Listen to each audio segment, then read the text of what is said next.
Mental illness has been a part of human history for centuries, but the way we've treated those who suffer from it has evolved significantly over time. In ancient times, people recognized the existence of mental health conditions and tried to explain them through supernatural or mystical means. Throughout the Middle Ages, mental illness treatment was typically centered around demonology, where abnormal behavior was thought to be caused by supernatural forces like demonic possession or witchcraft. By the 18th century, people who were seen as strange or abnormal were confined to asylums where they were subjected to inhumane treatment.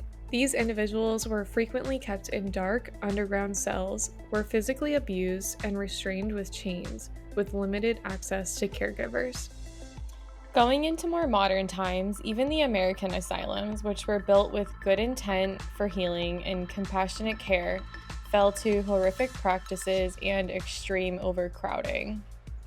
This week, we're continuing our conversation about mental illness treatment and diving into the history of two different asylums that serve as great examples of why treatments of the past have gone extinct, and the asylum as we knew it in the 19th century is no more.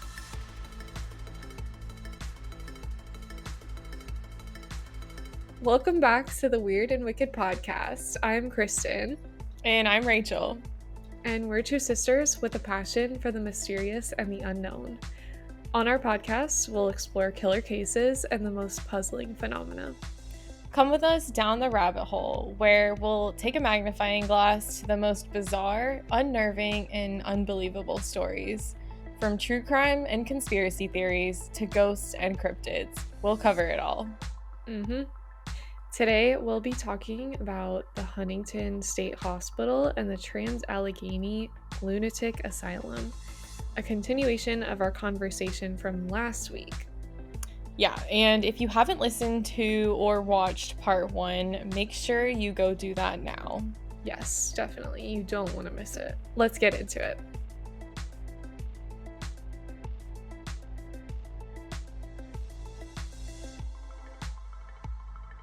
The Huntington State Hospital in West Virginia was established in 1897 as the second mental health facility in the state. It was originally known as the Home for Incurables and later as the West Virginia Hospital for the Insane, before becoming Huntington State Hospital in 1919. During that time period, mental hospitals were primarily seen as custodial care facilities where individuals with mental illnesses could be segregated from society.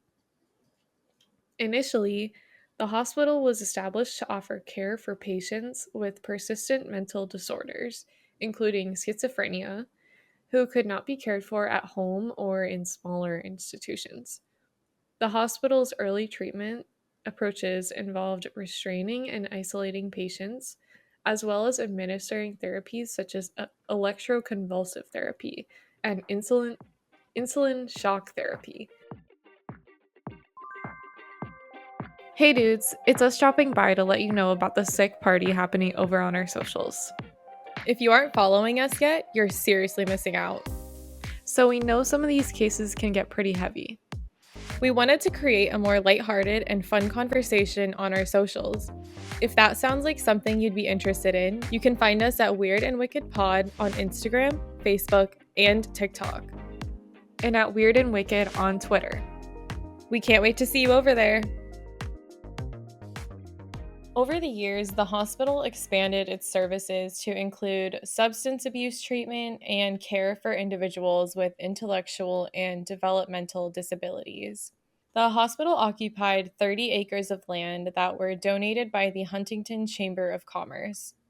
The grounds were surrounded by a high wire fence, iron gates, and a gatehouse, giving it more of a penitentiary look than a hospital look.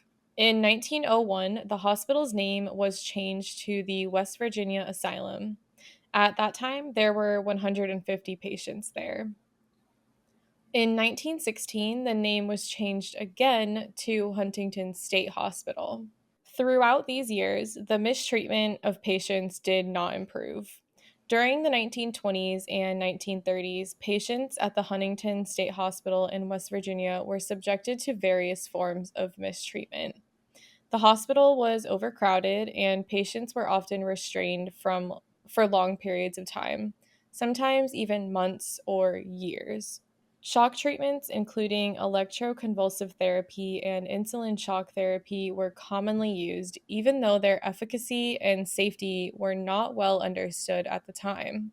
In addition, patients were forced to perform labor in the hospital's farm and laundry facilities without proper compensation or regard for their physical and mental well being. Patients also suffered from inadequate nutrition and unsanitary living conditions, which often led to the spread of disease and further deterioration of their health. These conditions persisted for decades, and it was not until the advent of deinstitutionalization and the closure of the hospitals that patients were able to receive proper care and treatment in more modern facilities. So it wasn't until recently that we just learned one of our family members, one of our distant relatives, was admitted to this hospital around this time. Hmm. According to our grandmother, her uncle Joseph was admitted to the Huntington State Hospital due to a mental disability. And upon his arrival, our grandmother's grandmother, Hmm. left Joseph with a fresh set of clothes. But when she visited him later on, she was shocked to find him in rags, looking disheveled and obviously abused and neglected. Sadly, our Graham also revealed that Joe had also passed away at the hospital in 1947. Yeah. We'll add a photo that was taken of Joseph along with another family member who was named Uncle Stanley. We'll link that in the show notes for Hmm. anyone who's listening, and we'll put it up in the video right now. Yeah, But this photo was taken around 1936 or 1937. We're not exactly sure, but it was taken in front of the Huntington State Hospital. yeah. It's I was saying this earlier, but it's so interesting to me that like you read about all these stories about all these honestly any of our episodes and you don't think Hmm. that you could possibly be connected to any of it in any Hmm. way shape or form, but then like with this one we are, or like with Daniel Conahan it was like crazy that it was so close to home. Yeah, exactly. um it just makes it seem like such a small world. Yeah. I've always found asylums very interesting, and I didn't doubt that we would do an episode about them. But Hmm. when she told us about this, I was like really diving into them more and like learning a Hmm. lot more about them. And it's just tragic to Hmm. see and read about all of this and then realize that you had a distant family member who endured Hmm. all of this. It just kind of hits home a little bit Right, yeah. harder.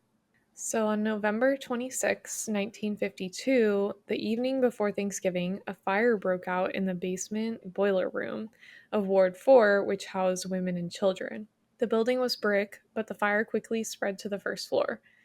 The fire captain, Harry Damron, managed to help 35 to 40 children from the third floor, but the fire had quickly taken over. In the midst of the chaos, Jean Wheeler, a 28-year-old firefighter, had found a 7-year-old girl tied to her bed, Oh, unable to escape the burning building. The young firefighter was able to untie and free the girl. 14 patients were killed in the fire, 9 women and 5 girls. 3 more had died after the tragedy, succumbing to their injuries. Being a mental hospital, the ward was designed to keep patients locked in with little regard to safety precautions and emergency protocols and evacuation routes. which is crazy. I never I thought of that know. until reading this. Right, yeah. These, even like jails and stuff, like older Hmm. forms of jails, you wonder like what, like they are designed to keep people inside and not Yeah, let them out. So what happens if a tragedy like a fire starts or right? That something I'd along be those lines? interested to see like I'm assuming modern, I've never been in a prison or a jail, but I'm assuming modern facilities have those like magnetic doors where you Mhm. could like push a button and like this one's open or whatever. Yeah. But way back when they were like physically locked, Mhm. like in a tragedy happened like that, people are stuck just like Yeah. this. And typically they're like big, heavy, like bolted doors, Mhm. at least from what I've seen in like photos and stuff. So I can only imagine. Crazy. Although no official determination was made regarding the cause of the fire, there have been rumors suggesting that it was ignited by a cigarette that was carelessly thrown away. Which had to have Around, been the staff, right, unless yeah. someone got a hold of a cigarette. But that's Yeah, I even mean, worse. you never know, especially during this time. Mhm. Around the time of the fire, the hospital was designed to hold 500 patients, but was home to nearly 1,800. Jesus. With only a handful of trained nurses and doctors, the staff was severely shorthanded. At this point, the hospital was poorly staffed and poorly maintained, and the building itself was not safe. Despite new construction and other sporadic improvements, conditions at the hospital remained a subject of concern until the 1970s, when the patient population began to decline due to deinstitutionalization. Like many mental health facilities across the country, the Huntington State Hospital faced challenges in the latter part of the 20th century. Budget cuts and changes in mental health policy led to a decline in the quality of care at the hospital. In the 1950s, the hospital came under heavy scrutiny due to a number of problems. As we mentioned, it was often understaffed and overcrowded. In addition to this, there was a lack of sanitary protocols and modern equipment and facilities. One of our sources claims that two members of staff would often be assigned to care and watch over 80 patients at a time. And it doesn't even end there. Patients were separated not by diagnosis or mental state, but only by gender. And there are reports that for some time, the children's ward was only accessible by a steep metal twisting staircase. Mm. A vocational rehab center was founded in July 1958, which was the first of its kind in the country to be established on the same present premises as a state hospital. This center provided vocational, psychological, social, medical, and other services that were necessary for patients to prepare themselves for reintegration into community life. The physical structure of the hospital also underwent changes during its operation. The wire fence and iron gates, which gave the hospital a prison like appearance, were removed in 1950. Additionally, the gatehouse at the entrance was removed in 1961. Despite the removal of these physical barriers, the hospital's reputation as a place of confinement and suffering persisted. In the 1950s, the hospital was approximately one third developmentally disabled and one third geriatric. The deinstitutionalization movement that gained momentum in the 1960s had a significant impact on the Huntington State Hospital in West Virginia. As the focus shifted towards community based care, the hospital's patient population began to decline. In 1994, the hospital closed its doors and the remaining patients were transferred to other facilities. The closure of the hospital was not without controversy, as some felt that the community based care system was not adequately equipped to handle the needs of those with mental illness.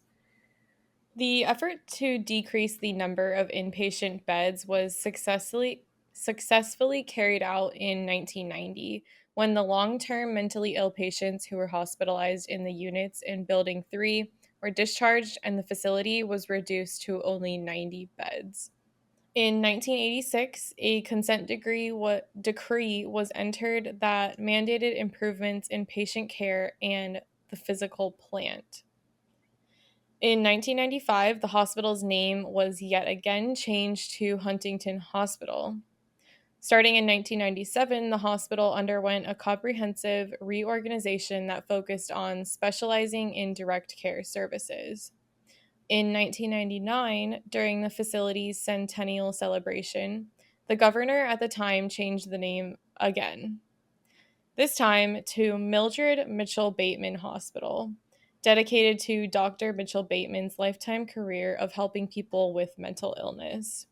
Today, it is a 90-bed psychiatric hospital and is administered by the Department of Health and Human Resources. There are 12 buildings on the property.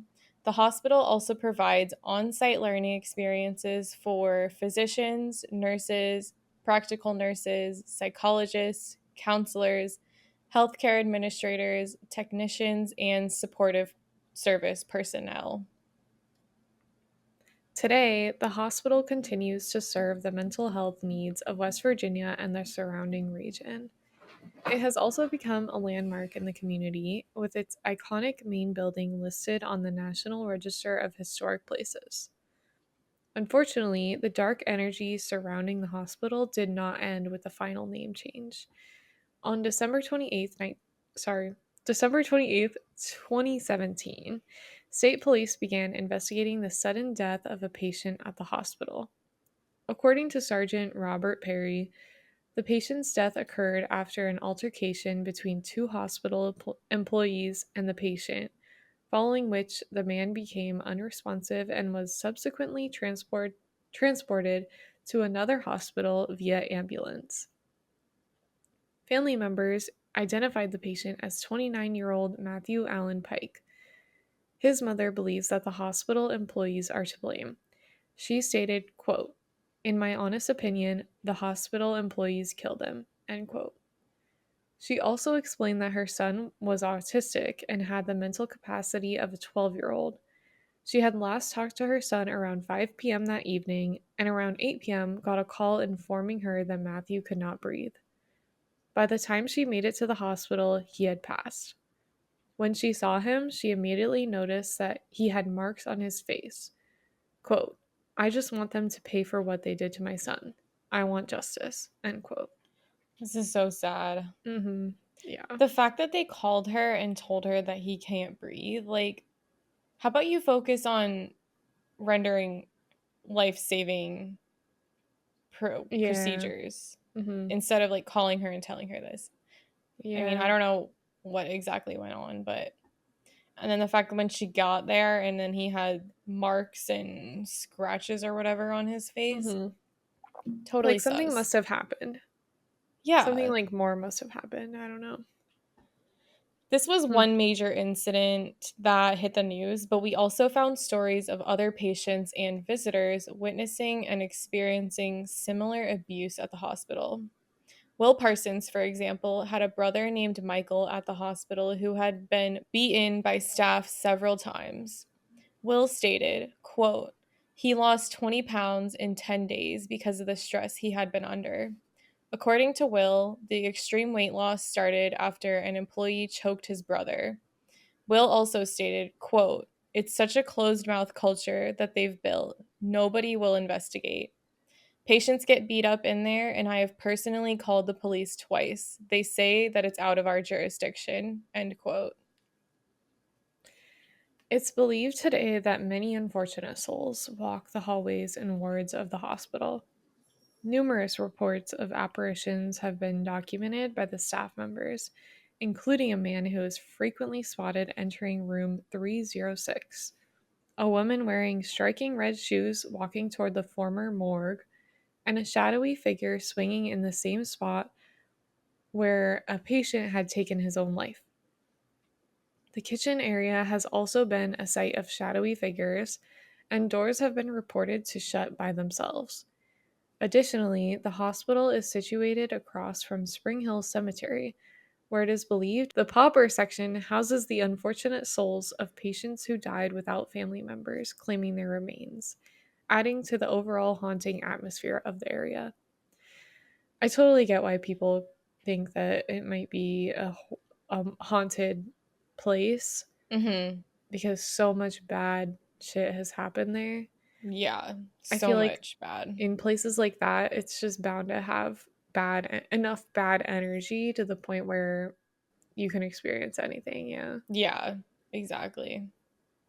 It's weird to me that it's still functioning as a psychiatric hospital. I know. Yeah. Usually you see these places and they're closed and they're abandoned, They're but abandoned. There's like haunted tours and stuff happening. and it's Like, sad I that think, there's still all this negative energy there. uh Like huh. clearly there are multiple reports and I'm sure there's even more Mm-hmm. that I didn't even come across that are stating similar things. And these things are happening as late as 2017. Yeah, right. So, or as recent as 2017. So, Yeah. I don't know. It's just crazy. The Which brings next, us to our, sorry. that's okay. Which brings us to the next one.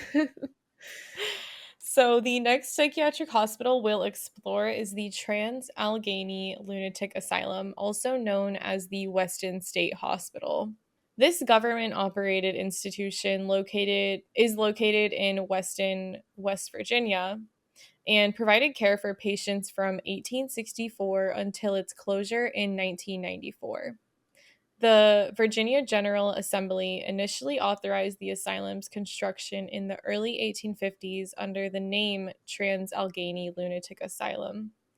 Baltimore architect Richard Snowden Andrews drew inspiration from Gothic and Tudor revival styles for the hospital's design, which followed the famous Kirkbride plan for mental asylum construction. Building began in 1858 and took over 20 years to complete. That's crazy. Yeah. The Kirkbride plan was a revolutionary architectural design for mental asylums developed in the mid 19th century by psychiatrist Thomas Story Kirkbride. The idea behind Kirkbride plan was to create a therapeutic environment for patients with mental illnesses, emphasizing natural light, fresh air, and green spaces. The asylum buildings were designed to be grand, almost luxurious structures with long, sweeping wings that allowed for maximum exposure to sunlight and views of the surrounding landscapes. This was meant to create a sense of peace and tranquility for the patients, and it was believed that the grandeur of the buildings would be calming and uplifting for them. The design also incorporated a central administrative building, allowing for more efficient management of the hospital. Construction work was originally conducted by prison laborers, but skilled stonemasons from Germany and Ireland were later brought in. Initially, the hospital was built with the capacity to accommodate 250 individuals. However, by the 1950s, it was severely overcrowded, with a staggering population of 2,400 patients. So, this place is designed to Wow. hold 250 people, and they have God knows how many times that amount. Yeah. 2,400 people. That's Ridiculous. crazy.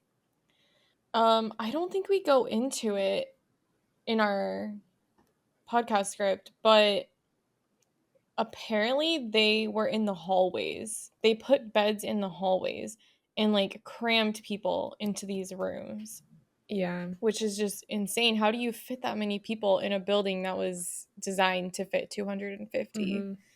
It's just wild. Yeah. In 1861, the construction of the hospital was interrupted due to the onset of the Civil War. Following Virginia's secession from the United States, the Virginia government requested the return of the Trans-Allegheny Lunatic Asylum's unused construction funds to aid in their defense efforts. However, the 7th Ohio Volunteer Infantry took hold of the funds from a nearby bank and transported them to Wheeling before the West Virginia government could acquire them. I thought that this was interesting because our family is from Wheeling. Yeah. I had no idea. It's just a little piece of history. Yep. Kind Just of another cool. connection. The funds were then used to support the establishment of the reorganized government of Virginia, which aligned with the Union during the Civil War. In 1862, the reorganized government allocated money to resume the hospital's construction. After the admission of West Virginia as a state in 1863, The Trans-Allegheny Lunatic Asylum was renamed to the West Virginia Hospital for the Insane. Much better, right? Yeah, way better.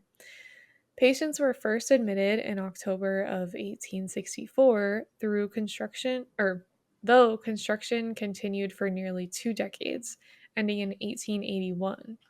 The hospital's central clock tower, which stood 200 feet tall, was completed in 1871. Its primary structure is among the largest masonry buildings in the US and is known to be the world's second largest hand cut sandstone building, with only the Moscow Kremlin, I think that's how you say that, being larger. Being Built to be self sufficient, the hospital occupied a 666-acre land and included a farm, dairy, waterworks, and a cemetery. The asylum admitted patients for various reasons, such as asthma, laziness, egotism, domestic troubles, and even greediness, resulting in an excessive number of patients. As a result, the asylum faced a scarcity of staff and beds. By 1880, the 250 capacity hospital was housing 717 patients. the fact that they're bringing in people with asthma, laziness, I know, egotism, domestic troubles. greediness. Like, What are we doing? maybe we don't need to have those people in a mental health facility. Dude, it's Just just crazy. I maybe. had I had no idea that that was happening, but apparently it was. Right. Yeah. In 1913, its name was changed once again to Weston State Hospital, which obviously this is a reoccurring theme happening. Yes. They're like constantly going through They like love overhauls or something, they trying love to changing the name to try to trying to like get fix rid the of the reputation or past. something. But yeah, For it a keeps start. happening. In 1938, the hospital accommodated 1,661 patients, and by 1949, the number rose to 1,800. In the 1950s, the hospital reached its peak with 2,600 patients. It was evident that the hospital was struggling with overcrowding issues. To make room for the overwhelming number of patients, rooms that were originally intended for one person were forced to house 4 to 5 patients at once. Oh my god. Crazy. In 1938, a group of North American medical organizations assembled a survey committee that produced a report on the hospital. The report revealed that the hospital had a population that included, quote, epileptics, alcoholics, drug addicts, and non educable mental defectives, end quote.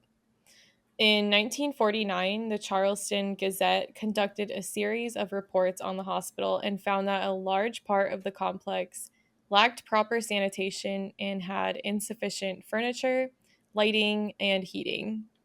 However, one wing of the hospital was found to be comparatively luxurious. This wing had been rebuilt using Works Progress Administration funds following a 1935 fire that had been started by a patient. Unfortunately, inadequate care and limited access to sanitation resulted in a significant number of fatalities at the asylum. Although there is no official count of patients who died in the facility, historians have approximated the figure to be between 400 and 500. During the early 1950s, the Weston State Hospital became the center for the West Virginia Lobotomy Project, a controversial initiative aimed at reducing the number of patients due to overcrowding, which we mentioned previously in last week's episode, if this is part two. This project was established through a collaboration between the state and Walter Freeman, a well known psychiatrist and the pioneer of the lobotomy procedure. The procedure involved the surgical removal or destruction of brain tissue to treat severe mental illnesses, with the goal of making patients more manageable and easier to care for. Freeman, who had popularized the procedure and performed thousands of lobotomies throughout the US, saw it as a viable solution to the hospital's overcrowding problem. The West Virginia lobotomy project resulted in the lobotomization of hundreds of patients, with some reports suggesting that as many as 228 patients underwent the procedure at Weston State Hospital alone. While some patients did experience relief from their symptoms, the procedure was largely considered barbaric and ineffective, with many patients experiencing serious and sometimes permanent side effects, such as loss of cognitive function, emotional numbness, and even death.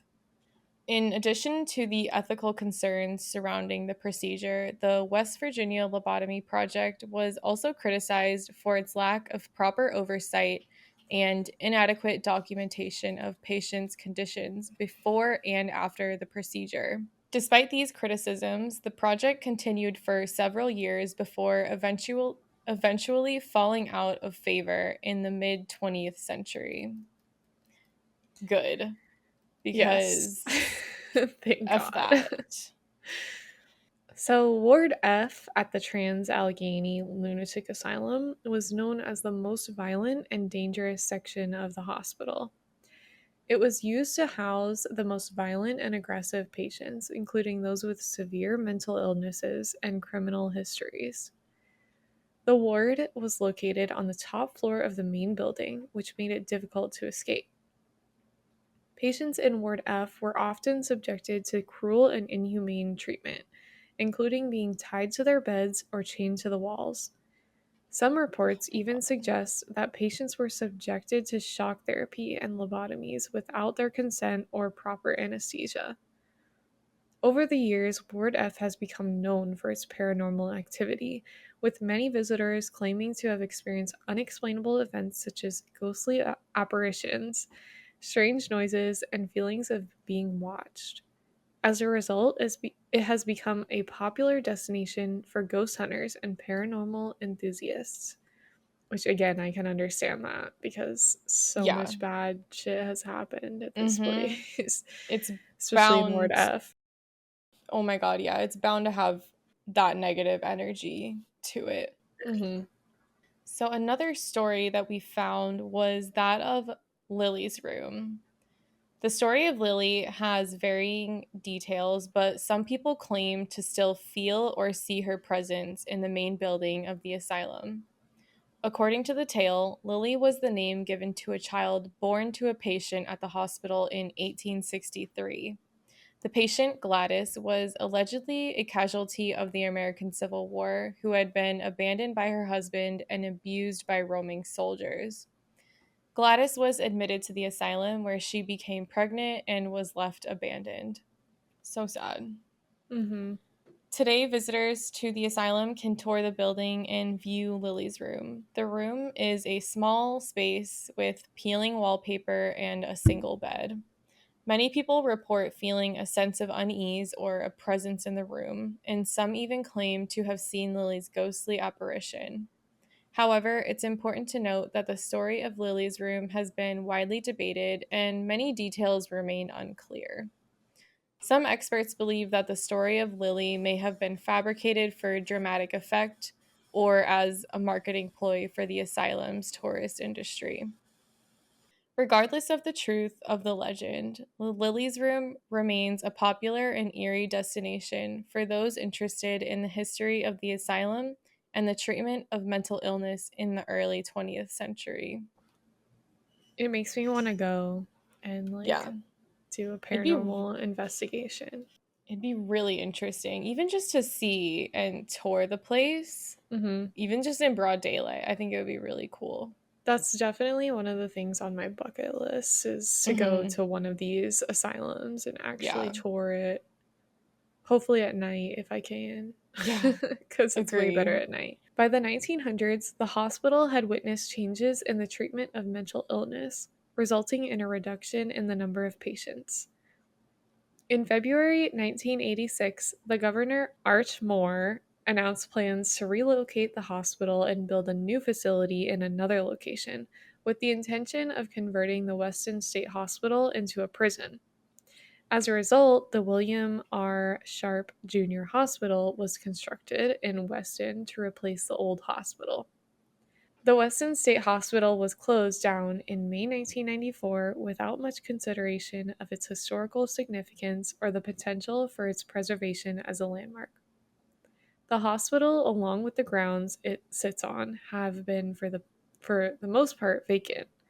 Throughout the years, there have been local events, fairs, church revivals, and tours. The hospital was designated a National Historic Landmark in 1990. In 1999, following the abandonment of the hospital, a group of city and county police officers playing paintball caused damage to all four floors of the interior building, leading to the dismissal of 3 officers involved in the incident. I So thought that was interesting. these city and police officers decided to go there and just play To paintball. play paintball. I mean, yeah, it might be a good place to play paintball. What are you doing? Yeah, It's time. exactly. Go Let's play not paintball in the ruin. woods or something. And it was already deemed a National Historic Landmark by then. Right, yeah. So For let's 9 not years it had deface. been. So, Yeah. God. This was part of an effort to reuse the building. There were proposals for it to be converted into a Civil War museum and a hotel and golf complex. mm. Interesting. The Revitalization Committee's purpose was to aid in the preservation of the building and to find appropriate tenants for it. In 2004, 3 small museums were opened on the first floor of the main building. One was devoted to military history, one to toys, and the third to mental health. Due to fire code violations, all 3 were forced to close down soon after opening. In August 2007, the West Virginia Department of Health and Human Resources put the hospital up for auction. The winning bidder was Joe Jordan, a contractor from Morgantown who purchased it for 200. Oh, wait. Let me just read the words that are on the page. You're right. It's not hard.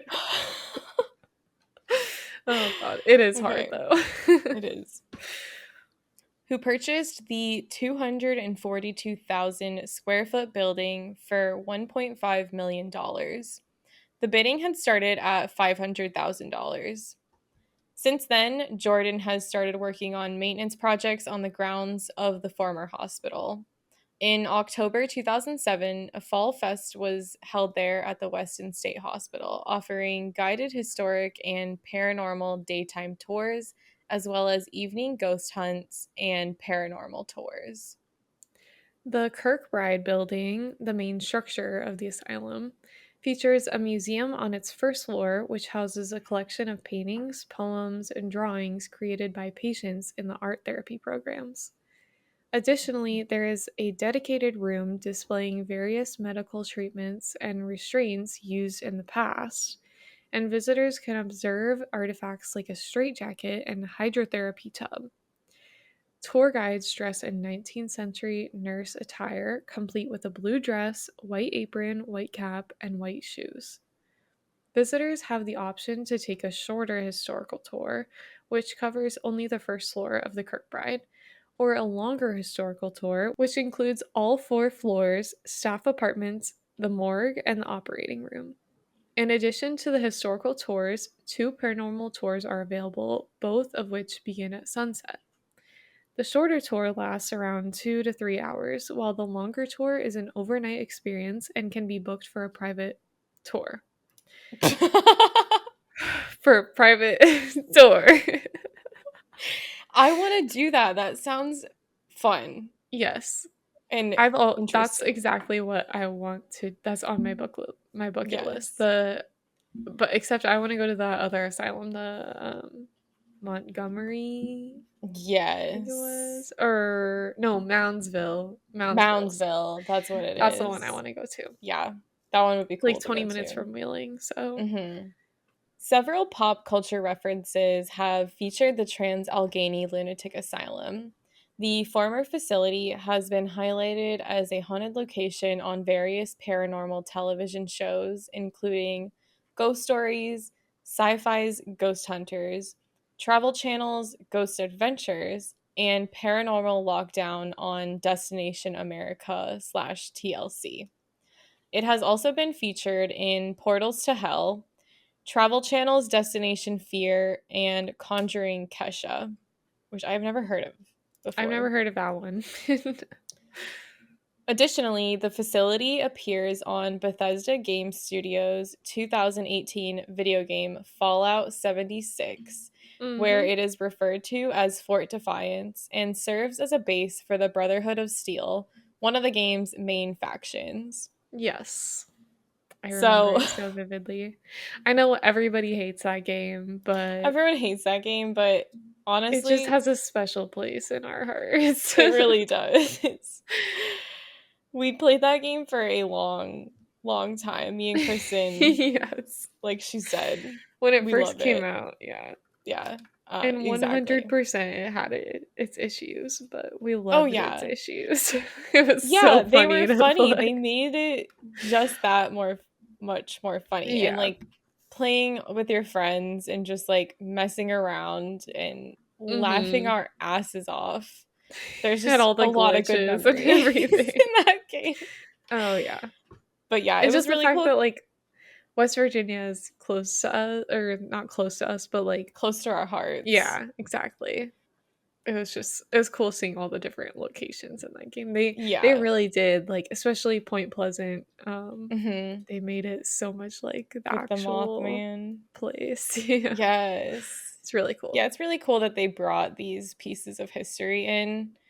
And I Mhm. had no idea until we started researching this and I found this info and I was like, no way. Like that's supposed to be Fort Defiance. Mhm. It was cool to see. It's really cool. So in conclusion, the history of insane asylums is a dark and unsettling part of our past.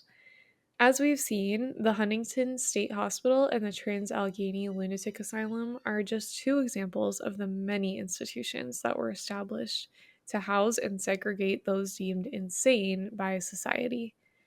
While these institutions have long since been closed down and replaced by modern mental health facilities, their haunting past continue to attract tourists and ghost hunters alike.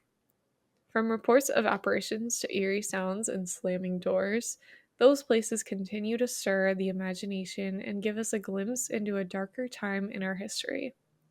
Despite the discomfort and unease that comes with exploring these sites, their popularity shows no signs of waning as people continue to seek out the spine tingling thrills that only a haunted asylum can provide.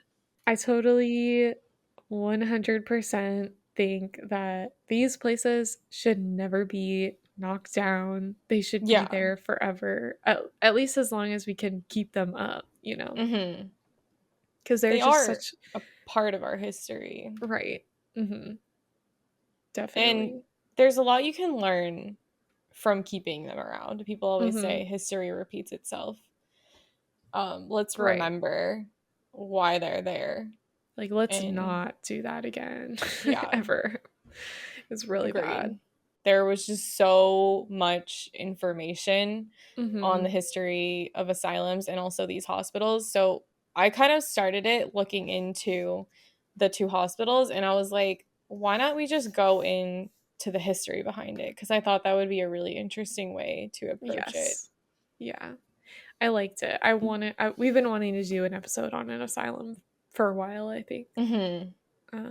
Because they're just so Yeah. interesting. And there's so much more information out there about so many more different facilities that Oh have my been God. shut Yeah. down or reworked or, you know. Even this one alone, like, I'm sure there is a ton of other stories about Oh, yeah. these places. So if you know anything else, please share it with us because Yeah. we'd be very interested to see that. If you have Um, any family members that you know of. from the past that you know might have been admitted to one of these places, share it with us. We love Hmm. seeing that kind of thing. Yeah, Um, it's really interesting seeing how small the world can be. exactly. You don't So, realize it. I know, yeah. But that just shows the impact of these places, like how Mhm. crazy popular it became to just throw people in these facilities and just ostracize Exactly. them completely from society and then just give them little to no care whatsoever. It's truly sad. Yeah, we've come a long way. Absolutely.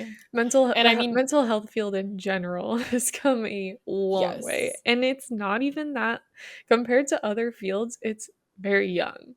Oh, There's yeah. not we don't know everything about it still to this day. Exactly. I would say we So, still have a ways to go with mhm.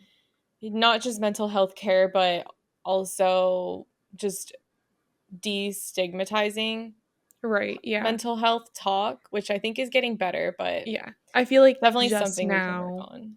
we're getting to a place where people are opening up about it more Mhm. often, and like therapy in general has become such a norm. I feel like Oh, yeah, which is great. almost everybody I meet has been to therapy, Exactly. and almost everybody that I talk to who has been in therapy recommends it to Raves everybody. about They it. say everybody Absolutely. should go. It Mhm. helps. Yeah. So, yeah, I feel like we Yep. should have our mental health disclaimer, but maybe this True. entire episode is technically that. Yeah. But other than that, thank you guys so much for watching. And please, if you enjoyed this episode, share it with a friend. We would Mhm. love to grow and get more people in on this conversation. Mhm. So feel free to do Yes. so. Yeah. Give us a like, comment. We love seeing comments so Mm-hmm. much, Absolutely. especially even if it's like the shortest comment ever. Even if it's a It one helps word us comment, out. We love it really reading it. does. It just makes our day. Yes, So for sure. definitely do that if you have the time. If you've made it through these two episodes with Which, us. if you did, thank Yes. you. Thank you so much. All right. Thank you guys for watching. Thanks, you guys. And we'll see you in the next episode. See ya. Bye. Bye. Later.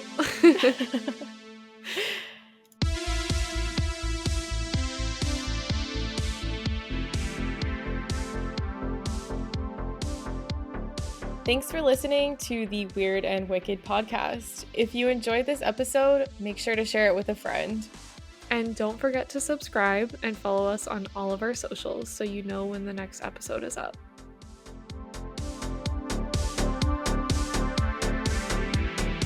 Despite their widespread use, it is important to recognize the historical significance of the deinstitutionalization movement. Oh my There's god, I so can't. many. The last like two sentences were all big words. So you're You almost almost were there. stumbling. Okay. As for tourism, some former asylums.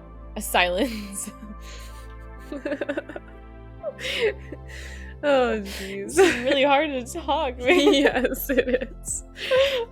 These places have become a hotspot for ghost hunters and thrill seekers looking for a spine-tingling.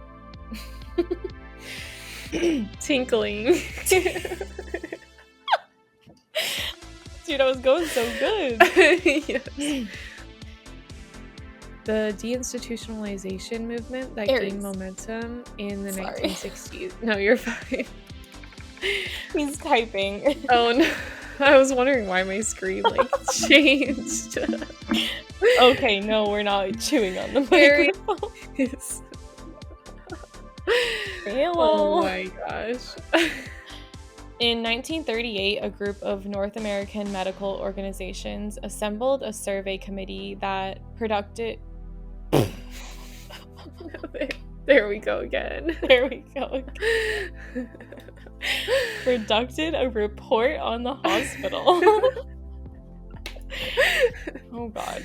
Oh god, it's I'm not gonna even start funny. here.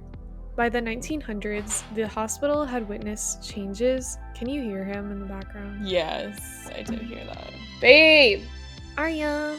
I need food too. You see her. Hi! I can barely see. I see her ears. She just blends into the darkness too. Yeah. In 2000, oh my god. What am I doing? The committee. Okay, restart that shit.